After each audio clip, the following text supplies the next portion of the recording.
Good morning, नमस्कार और जोहार। आप सभी का स्वागत है द न्यूज पोस्ट में और मैं हूं आपके साथ सुहाना। खबरों में आगे बढ़ेंगे। आज के झारखंड की तमाम 24 बड़ी खबरें और महत्वपूर्ण खबरों से रूबरू कराएंगे, लेकिन इससे पहले अगर आपने नहीं किया है द न्यूज पोस्ट को सब्सक्राइब, तो सबसे पहले आप हमारे चैनल को सब्सक्राइब करें, बेल आइकन पर क्लिक करना ना भूलें, क्योंकि इससे आपको राज्य भर की तमाम अपडेट मिलती रहेगी।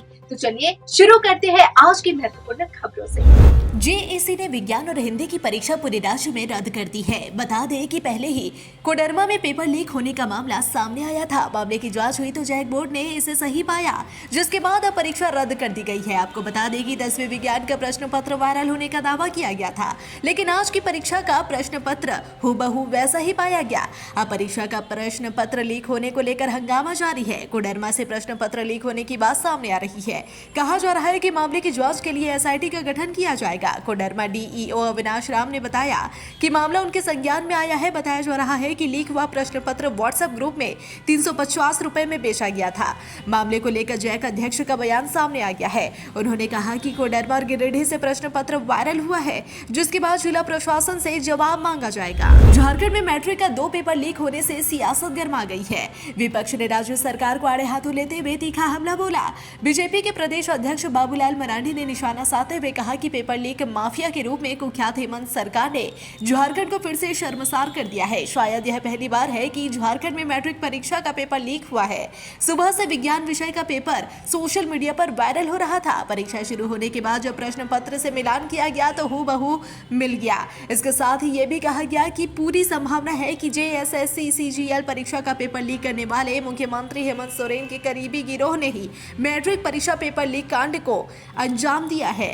जैक अध्यक्ष ने भी प्रश्न पत्र मिलने की बात स्वीकार की है, जबकि शिक्षा विभाग के अधिकारी लीपापोती करने में लगे हैं। उन्होंने कहा कि मैट्रिक परीक्षा में पेपर लीक की घटना स्वीकार्य है। शिक्षा मंत्री और जैक अध्यक्ष नैतिक जिम्मेदारी लेते हुए तुरंत अपना इस्तीफा दे। राज्य सरकार इस पेपर लीक कांड के सीबीआई जांच की अनुशंसा का दोषियों पर कठोर दंडात्मक कार्रवाई सुनिश्चित करे।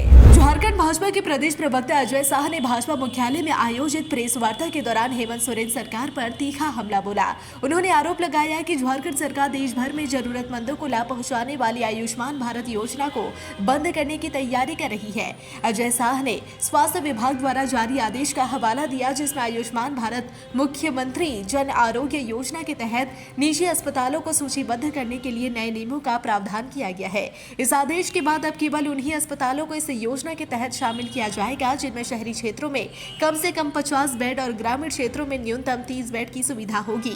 उन्होंने आशंका जताई कि इस आदेश के लागू होने के बाद पूरे झारखंड में बमुश्किल 15 अस्पताल ही बचेंगे जो इस योजना का लाभ दे पाएंगे। भाजपा प्रवक्ता ने आरोप लगाया कि झारखंड सरकार पूरी तरह से वित्तीय कुप्रबंधन में फंसी हुई है, जिसके कारण विभिन्न कल्याणकारी योजनाओं में कटौती की जा रही है। हजारीबाग के कटकम सांडी के 7 लोगों की सड़क हादसे में मौत हो गई। सभी लोग कुंभ में स्नान करने गए थे। लौटने के दौरान ये घटना हुई। बताया जा रहा है कि वाराणसी लखनऊ हाईवे पर जौनपुर के पास यह हादसा हुआ। सभी लोग टाटा सुमो में सवार होकर थे और 5 लोगों की मौत मौके पर ही हो गई, जबकि 2 की इलाज के दौरान मौत हो गई। 5 लोग गंभीर रूप से घायल हो गए। घटना के बाद पुलिस मौके पर पहुंचकर सभी शवों को कब्जे में लेकर पोस्टमार्टम के लिए भेज दिया। वहीं घायलों का इलाज जौनपुर के ही किसी अस्पताल में चल रहा है। पुलिस की सूचना के बाद परिजन जौनपुर के लिए रवाना हो गए। झारखंड प्रदेश कांग्रेस के नवमनोनीत प्रभारी के राजू अपने 5 दिवसीय दौरे पर आज रांची आएंगे। इस दौरान प्रदेश कांग्रेस द्वारा कांग्रेस भवन में उनका स्वागत समारोह आयोजित किया जाएगा। उक्त जानकारी देते हुए प्रदेश कांग्रेस प्रवक्ता सोनाल शांति ने बताया कि अपने 5 दिवसीय कार्यक्रम के दौरान राजू कांग्रेस के वरीय कांग्रेस जनों, सांसदों, विधायकों, पूर्व सांसदों, विधायकों और अग्रणी मोर्चा संगठन के अध्यक्षों, बोर्ड निगम के चेयरमैन, अध्यक्ष, जिला नगर अध्यक्षों से मुलाकात करेंगे। अपने इस दौरे में लोहरदगा, गुमला, सिमडेगा, खूंटी, रांची, हजारीबाग, चतरा, कोडरमा, रामगढ़, पूर्वी सिंहभूम, पश्चिमी सिंहभूम जिले का दौरा कर वहां के जिला अध्यक्ष, कार्यकारी अध्यक्षों, प्रखंड एवं मंडल अध्यक्षों, कार्यकर्ताओं से रूबरू संवाद करेंगे। शुक्रवार यानी आज झारखंड विधानसभा अध्यक्ष रविंद्रनाथ महतो ने सर्वदलीय बैठक बुलाई है। एक बार फिर सर्वदलीय बैठक में नेता प्रतिपक्ष नदारद रहेंगे। हालांकि इस सवाल पर भाजपा विधायक सीपी सिंह ने कहा कि सर्वदलीय बैठक एक परंपरा रही है। जब बीजेपी की सरकार थी तब भी यह बैठक होती थी। यह बैठक का मुख्य उद्देश्य कैसे सत्र को सुचारू रूप से चलाना होता है, लेकिन जब बीजेपी की सरकार थी तब झारखंड मुक्ति मोर्चा की तरफ से या अन्य दलों की तरफ से समर्थन नहीं हुआ करता था। सत्र हो हंगामा की भीड़ चढ़ता था। यहाँ तक कि विधानसभा अध्यक्ष भी जूते चप्पल तक चलाए जाते थे। भाजपा विधायक ने कहा कि 24 फरवरी से पहले उम्मीद है कि विधायक दल का नेता चुन लिया जाएगा। अब देखने वाली बात यह होगी कि क्या विधायक दल का नेता का चयन बीजेपी सत्र से पहले करती है या फिर नहीं। गिरिडीह धनबाद रोड में मुफस्सिल थाना इलाके के वनांचल कॉलेज के बाइक और अज्ञात वाहन के टक्कर में 2 बाइक सवार युवक की मौत हो गई। हालांकि चर्चा है कि ट्रक से बाइक के टक्कर के बाद दोनों की मौत हुई। वैसे इसकी पुष्टि नहीं हो पाई है, लेकिन स्थानीय लोगों ने चर्चा ट्रक और बाइक के बीच हुई टक्कर का है। जी हाँ, मृतकों में पचम्बा थाना इलाके के मोहनपुर के नैयर अहमद और उदनाबाद निवासी शंकर वर्मा शामिल है। वहीं घटना के बाद स्थानीय लोगों ने रोड जाम कर दिया। जानकारी के अनुसार एक बाइक सवार युवक की मौत जहां मौके पर हो गई, वहीं दूसरे को जब सदर अस्पताल भेजा गया तो इलाज के क्रम में उसने दम तोड़ दिया। इसके बाद स्थानीय लोगों के साथ परिजनों ने उसके शव को सदर अस्पताल लाकर इसी वनांचल कॉलेज के समीप रखकर रोड जाम कर दिया। इधर रोड जाम किए जाने से दोनों ओर वाहनों का लंबा कतार लगना शुरू हो गया। पलामू जिले के हैदरनगर बाजार में लगातार हो रही लूट व आपराधिक घटनाओं के विरोध में व्यवसायियों ने हैदरनगर बाजार बंद रखा। व्यवसायियों ने पुलिस प्रशासन के खिलाफ जमकर नारेबाजी की। व्यवसायियों का नेतृत्व भाजपा नेता व पूर्वी पंचायत के मुखिया संतोष कुमार सिंह व समाजसेवी डॉक्टर अजय जायसवाल ने किया। मालूम हो कि हैदरनगर बाजार स्थित सद्दाम हुसैन के ग्राहक सेवा केंद्र में हुई लूट की घटना के बाद व्यवसायियों का गुस्सा बढ़ गया है। व्यवसायी पुलिस प्रशासन के खिलाफ नारेबाजी कर रहे हैं। वे पुराने थाना भवन में पुलिस पिकेट खोलने की मांग कर रहे हैं।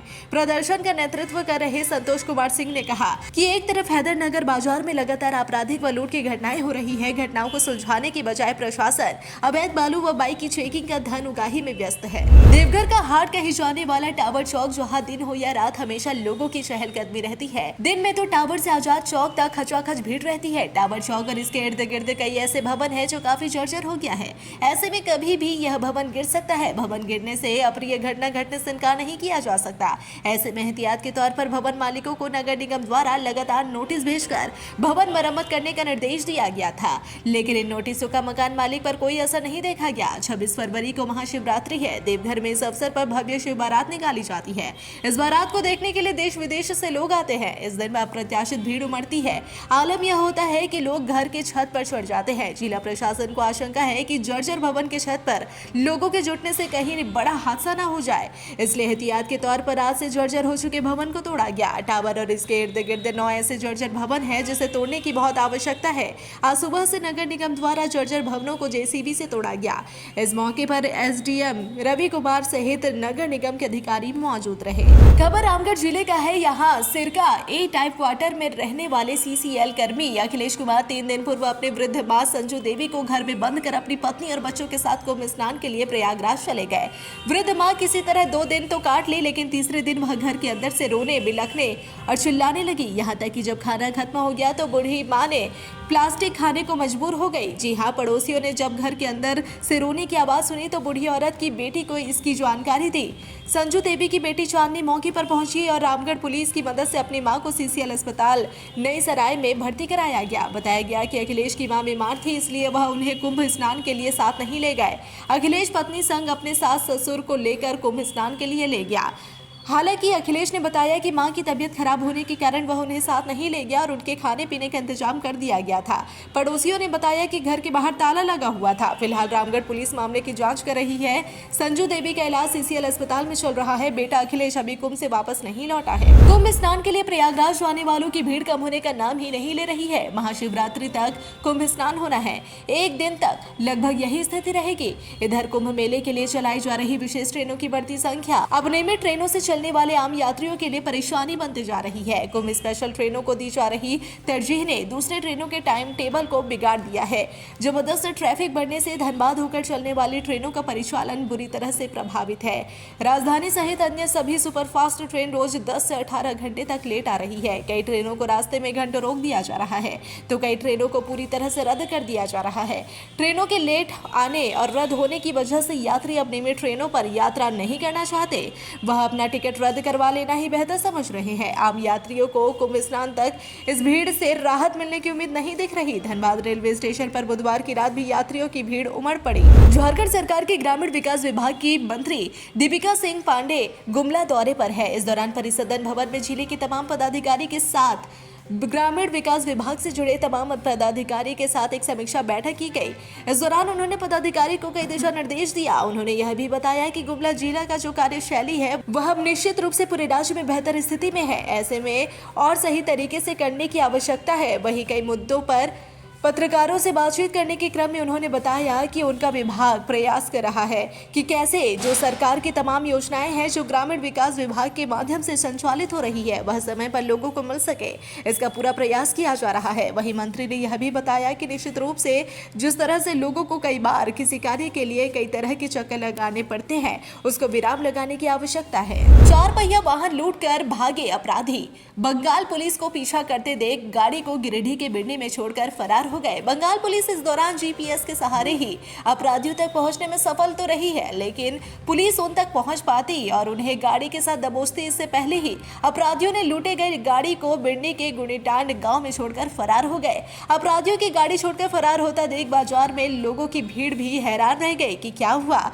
कोई कुछ समझ पाता कि बंगाल के बीरभूम जिले का रामपुरहाट थाना की पुलिस वहां आ धमकी। इस दौरान जानकारी मिलने पर बिड़नी थाना पुलिस भी घटनास्थल पर पहुंच पूरे मामले की जानकारी जुटाई और जब मामले को समझी तो बंगाल पुलिस के सहयोग से जुट गई।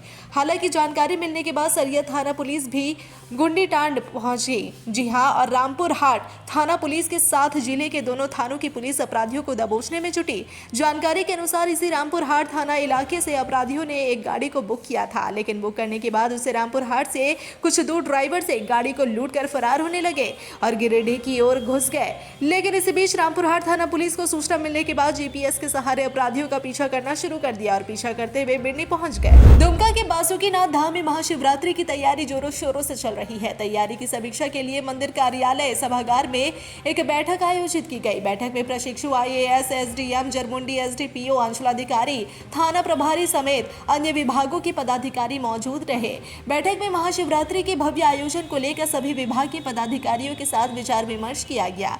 बैठक के बाद वरीय पदाधिकारियों के निर्देशानुसार जरमुंडी सीओ संजय कुमार एवं जरमुंडी एसडीपीओ अमित कश्यप के नेतृत्व में बासुकीनाथ मंदिर के आसपास लगाए गए अतिक्रमण को हटाया गया। सीओ ने बताया कि महाशिवरात्रि के मौके पर श्रद्धालुओं की भारी भीड़ उमड़ती है। श्रद्धालुओं की किसी प्रकार की कोई परेशानी ना हो इसे लेकर मंदिर आने वाले रास्तों को अतिक्रमण मुक्त कराया जा रहा है। अतिक्रमण नहीं हटाने पर संबंधित दुकानदार पर कानूनी कार्रवाई की जाएगी। दुमका शहर से सटे हिजला गांव में प्रत्येक वर्ष एक सप्ताह का मेला लगता है, जिसे राष्ट्रीय जनजातीय हिजला मेला महोत्सव का नाम दिया गया है। इस वर्ष 21 फरवरी से मेले की शुरुआत होगी जो 28 फरवरी तक चलेगा। मेला को लेकर प्रशासनिक स्तर पर तमाम तैयारियां पूरी कर ली गई है। मेला के पूर्व दिवसों मारंग, बुरु, संताली, अरिचले, आर लेगचार अखड़ा के बैनर तले हिजला, धाती का बोना, हडवाडी आदि गांव के संथाल आदिवासियों ने जनजातीय हिजला मेला महोत्सव शांतिपूर्ण रूप से संपन्न हुए से लेकर हिजला मेला परिसर स्थित दिसोम मारंग बुरु थाना में पूजा अर्चना की। जी हां, नायकी राजेंद्र बास्की ने बताया कि मेला में आने वाले लोगों को कोई दुख तकलीफ ना हो इसके लिए पूजा की गई। हुसैनाबाद के प्रगतिशील किसान प्रियरंजन सिंह ने कृषि, पशुपालन एवं सहकारिता विभाग के मंत्री शिल्पी नेहा तिर्की के मेदिनीनगर आगमन पर मांग पत्र सौंपा। उन्होंने मंत्री को दिए गए पत्र में कहा कि हुसैनाबाद क्षेत्र के किसानों द्वारा पिपरमेंट, पामारोजा, तुलसी, लेमन ग्रास, शुगर फ्री काला धान, लाल धान, मैजिक राइस, शुगर फ्री चावल, काला गेहूं, ब्लू गेहूं, शुगर फ्री आलू, काला आलू, मछली पालन, चिया सीड, बीज उत्पादन, गाय पालन, वर्मी कंपोस्ट यूनिट एवं जैविक खेती एवं प्रशिक्षण का कार्य बृहद पैमाने पर किया जा रहा है। किसानों द्वारा आधुनिक खेती से फसल कम समय एवं कम लागत में अधिक लाभ देती है। कृषि को उद्योग के रूप में विकसित करने और किसानों का रोजगार सृजन को ध्यान में रखते हुए सरकारी राइस मिल, चीनी मिल, एथेनॉल प्लांट लगाने एवं कृषि विश्वविद्यालय की स्थापना करने की अत्यंत आवश्यकता बताई गई है और कहा गया है कि सभी की व्यवस्था को सुचारू ढंग से चलाने के लिए हुसैनाबाद क्षेत्र में कच्चा माल प्रचुर मात्रा में उपलब्ध है, लेकिन कच्चा माल से तैयार होने वाले उद्योग की कमी है। इस क्षेत्र के किसान काला धान, काला नमक, किरण धान की खेती की जा रही है। इसे राइस मिल में प्रोसेसिंग कर अंतर्राष्ट्रीय बाजार में उतारा जा सकता है। KS multi facility services private limited की जेपी चौक स्थित शराब दुकान में कार्यरत दुकान प्रभारी रोहित प्रजापति शराब बिक्री कर सरकारी राजस्व का 16,97,822 गबन कर भाग गया है। इस संबंध में कंपनी के फील्ड ऑफिसर निर्मेंद्र गुप्ता ने सरकारी शराब दुकान में कार्यरत पिपरा थाना की मधुबना गांव निवासी जेपी चौक शराब दुकान प्रभारी रोहित प्रजापति के खिलाफ हुसैनाबाद थाना को लिखित आवेदन देकर पैसे लेकर फरार होने का आरोप लगाया है। उन्होंने लिखा है कि 14/10/2024 से दुकान प्रभारी के पद पर वह कार्यरत था। 17 फरवरी 2025 को क्षेत्र पर्यवेक्षक के द्वारा जांच करने में कुल 16,97,822 रुपए कम पाया गया। JSBCL द्वारा संचालित सरकारी शराब दुकान JP चौक हुसैनाबाद से शराब की बिक्री राशि 16,97,822 गबन करने का आरोप लगाया गया है। आवेदन में रोहित प्रजापति के विरुद्ध कानूनी सुसंगत धाराओं में कानूनी कार्रवाई कर सरकारी शराब दुकान का पैसा दिलाने का आग्रह किया गया। फील्ड ऑफिसर ने आवेदन की प्रति उपायुक्त, पुलिस अधीक्षक, अनुमंडल पदाधिकारी, अधीक्षक उत्पाद विभाग को भी दिया है। हुसैनाबाद थाना प्रभारी सोनू कुमार चौधरी ने बताया कि आवेदन के आधार पर प्राथमिकी दर्ज कर ली गई है। उन्होंने बताया कि पुलिस मामले की छानबीन में जुट गई है। भाजपा के प्रदेश प्रवक्ता रमाकांत महतो हेमंत सोरेन एवं उनकी सरकार को आड़े हाथों लेते हुए कड़ा प्रहार करते हुए कहा कि हेमंत सोरेन झारखंड में अबुआ दिशुम अबुआ राज नहीं बल्कि अबुआ दिशुम देखो राज स्थापित करना चाहते हैं। यही कारण है कि राज्य में बनी लोकप्रिय नियोजन एवं स्थानीय नीति को निरस्त कर बगैर नीति बनाए बाहरियों को नौकरियां बेच रहे हैं। साथ ही सरकारी पैसा जो जनता की गाढ़ी कमाई है अपने चेहरे चमकाने के लिए विज्ञापन में पानी की तरह बह रहा रहे हैं और सरकार ढिंढोरा पीट रही है कि हम झारखंडी युवाओं को नौकरियां बांट रहे हैं, जो सत्य से परे है। राज्य में लगातार हो रही पेपर लीक की घटना राज्य की शिक्षा व्यवस्था के लिए अत्यंत ही चिंताजनक है। विद्यार्थी इस प्रकार की घटनाओं से मानसिक रूप से तनावग्रस्त होते हैं, जिनका असर उनकी परीक्षा परिणाम पर भी पड़ता है। उक्त विषय पर अभाविप झारखंड के प्रदेश मंत्री मनोज सोरेन ने कहा कि झारखंड अधिविद्य परिषद परीक्षाओं की सुचिता बरकरार रखने में असमर्थ है। एक तरफ झारखंड सरकार के मुखिया हेमंत सोरेन राज्य में शिक्षा की स्थिति को सुधारने की बात करते हैं, वहीं दूसरी ओर उनके द्वारा नियुक्त जैक के अध्यक्ष अपनी पहली ही परीक्षा को सुचितापूर्ण करने के तरीके आयोजित कराने में असफल रहे। जी हां, उन्होंने कहा कि पेपर लीक की बढ़ती घटनाएं राज्य के शैक्षणिक वातावरण के लिए चिंताजनक है। सरकार को विद्यार्थियों के लिए न्याय सुनिश्चित करना होगा। अभाविप इस पूरी घटना की CBI जांच की मांग करती है। इस तरह की कुसंगतियां जैक की क्षमता को उजागर करती है। अभाविप झारखंड मांग करती है कि भविष्य में समस्याओं को रोकने के लिए जैक अपनी कार्यप्रणाली को दुरुस्त करे। इस प्रकार की विसंगतियां झारखंड के परीक्षार्थियों की उम्मीद के साथ विश्वासघात है। अभाविप इस घटना के लिए जिम्मेदार लोगों के खिलाफ सख्त कार्रवाई की मांग करती है। केंद्र की नरेंद्र मोदी की सरकार द्वारा वित्तीय वर्ष 2025-26 के आम बजट को जन विरोधी बताते हुए संयुक्त रूप से वाम दलों के नेताओं ने राजभवन मार्च किया। इस दौरान वाम दलों ने संकल्प लिया कि जनता के अधिकारों की रक्षा के लिए इस संघर्ष को और अधिक व्यापक स्तर पर आगे बढ़ाया जाएगा और मोदी सरकार की जन विरोधी नीतियों का हर स्तर पर विरोध किया जाएगा। केंद्रीय बजट के खिलाफ वाम दलों द्वारा 14 फरवरी से 20 फरवरी तक एक सप्ताह के लिए जन अभियान कार्यक्रम चलाया जा रहा था। गुरुवार को इस अभियान का समापन हुआ। वाम दलों का संयुक्त राजभवन मार्च रांची के जिला स्कूल से निकाला गया था, जो परमवीर अमर शहीद अल्बर्ट एक्का चौक होते हुए राजभवन तक गया। राजभवन के पास यह मार्च एक जनसभा में तब्दील हो गई। इस दौरान वामपंथी नेताओं ने कहा कि वित्त मंत्री द्वारा पेश की गई बजट पूरी तरह से जन विरोधी है। जन विरोधी केंद्रीय बजट को वापस लेना होगा।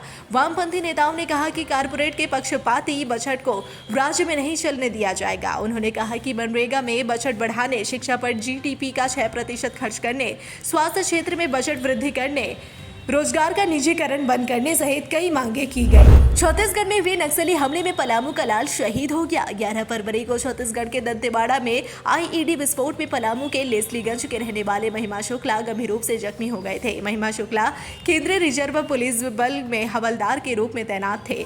11 फरवरी को महिमा शुक्ला नक्सल विरोधी अभियान निकले थे। इसी क्रम में IED की चपेट में आ गए थे। इस विस्फोट में उनके दोनों पैर उजड़ गए थे। उन्हें इलाज के लिए छत्तीसगढ़ के रायपुर में भर्ती करवाया गया था, जहां इलाज के क्रम में उनकी मौत हो गई। रायपुर से महिमा शुक्ला का शव पलामू के लिए रवाना कर दिया गया है। राजकीय सम्मान के साथ महिमा शुक्ला का पलामू में अंतिम संस्कार किया जाएगा। उनके शहीद होने की खबर के साथ ही पूरे पलामू में मातम का माहौल छा गया।